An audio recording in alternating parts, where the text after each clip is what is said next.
Hello friends, welcome to Jeevanya's kitchen. Friends, இன்றைக்கி நம்ம கொத்தமல்லி இலையில் தொக்கு எப்படி செய்கிறதுன்னு பார்க்க போகிறோம். இது பார்த்திங்கன்னா நீங்கள் ஒயிட் ரைஸோடு சேர்த்து பிசைஞ்சு சாப்பிட்லாம். இட்லி தோசைக்கு தொட்டுக்கிட்டும் சாப்பிட்லாங்க. இது ஒரு 2 மாதம் வரைக்கும் நீங்கள் வச்சு யூஸ் பண்ணலாம், கெட்டு போகாது. அதோட சுவையும் கொஞ்சம் கூட மாறாது.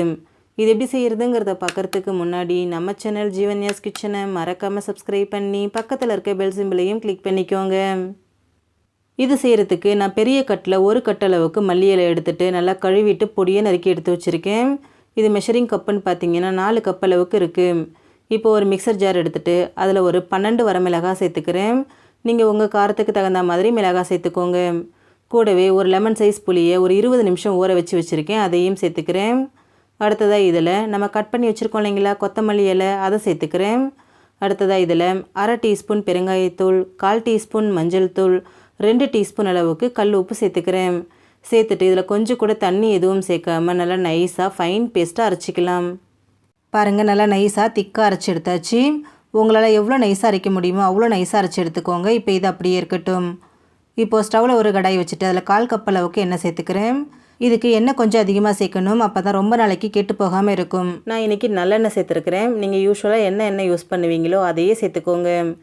இப்போ எண்ணெய் காஞ்சதும் இதில் 1 டீஸ்பூன் கடுகு, 1 டீஸ்பூன் கடலைப்பருப்பு, 1 டீஸ்பூன் உளுத்தம்பருப்பு சேர்த்துக்கோங்க. சேர்த்துட்டு இதை நல்லா கலந்து கொடுங்க. கடுகு நல்லா வெடிக்கணும், அந்த உளுத்தம்பருப்பும் கடலைப்பருப்பும் நல்லா செவக்கணும். அது வரைக்கும் இதை நல்லா இந்த மாதிரி கலந்து விட்டுக்கிட்டே இருங்க.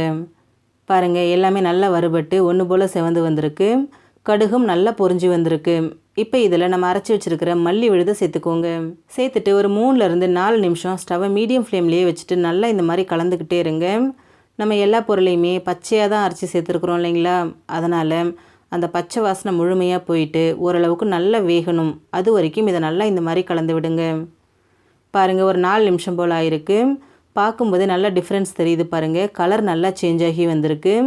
நல்லா கொதிக்க ஆரம்பிச்சிருச்சு. பாருங்கள், அதோட பச்சை வாசனையும் முழுமையாக போயிடுச்சு. இந்தளவுக்கு நல்லா வேகணும். இப்போ இதில் 1 டீஸ்பூன் அளவுக்கு நான் வெல்லம் சேர்க்குறேன்.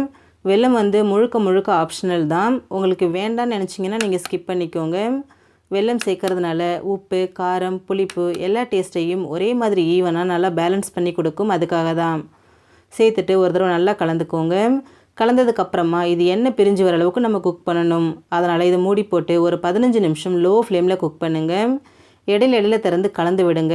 அப்போ தான் நமக்கு அடி பிடிக்காமல் ஒரே மாதிரி ஈவனாக வெந்து வரும். பாருங்கள், ஒரு 15 நிமிஷம் போல் ஆயிருக்கு. நல்லா வெந்துட்டு அந்த எண்ணெய்லாம் பாருங்கள் முழுமையாக பிரிஞ்சிருச்சு. நல்லா திக்காகி வந்திருக்கு. பாருங்கள், இந்த மாதிரி எண்ணெய் நிறைய சேர்த்து அது பிரிஞ்சு வர அளவுக்கு நம்ம வேக வைக்கும்போது தான் இதை ரொம்ப நாளைக்கு நம்ம வச்சு யூஸ் பண்ண முடியும், கெட்டு போகாது. எண்ணெய் கம்மியாக சேர்க்குறீங்கன்னா சீக்கிரமாகவே கெட்டு போயிடும்.